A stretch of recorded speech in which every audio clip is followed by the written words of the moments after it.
The federal Conservative leader is trying to send a strong message about who is not welcome in the party.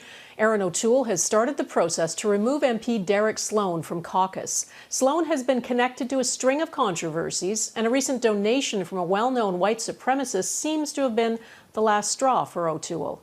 With me is our Ottawa Bureau Chief, Mercedes Stephenson. Mercedes, O'Toole can't just kick Sloan out, I understand. What's the process that has to unfold? You're right, Donna. He doesn't have that power as the leader of the Conservative Party. He has to have the majority of MPs in caucus vote for that. And at 11 a.m. tomorrow morning in an emergency caucus session, that is exactly what Conservative MPs are going to be voting on.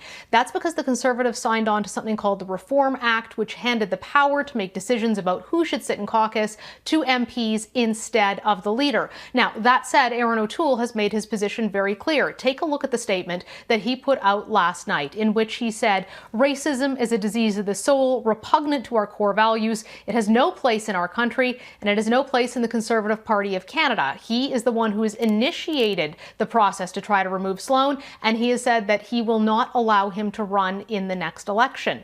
Now, Derek Sloan is defending himself in all this. He says he didn't know it was a notorious white nationalist and neo-Nazi who donated to his campaign, that he donated under a pseudonym and online.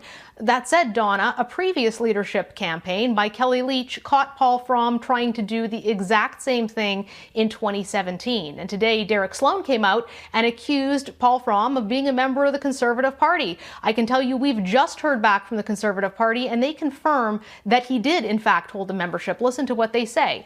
They say Mr. Sloan's campaign, Derek Sloan's campaign, sold the membership to this individual in May. Mr. Sloan's campaign accepted the donation from this individual in August. We are revoking this membership. We are remitting the funds. We also sat down with Derek Sloan today to ask him what he had to say for himself, and here is what he told us. I condemn racist groups. Like, this is not something I'm a part of or in any way associate with. I'm not trying to cause undue issues for people, but right now the knives are pointed at me, and I'm going to defend myself. So Sloan vowing to defend himself as he goes forward. We'll see if he survives the vote tomorrow, Donna. I'm hearing from Conservative sources that that is unlikely. Mercedes, O'Toole has often supported Sloan in the past, so why is he doing this now?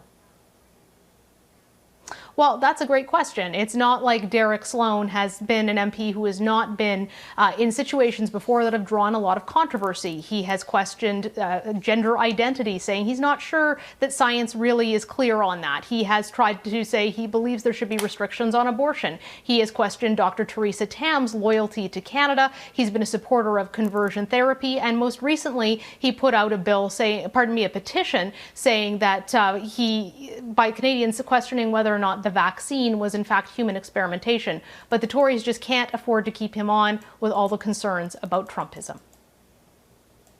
All right, Mercedes Stephenson in Ottawa, thanks.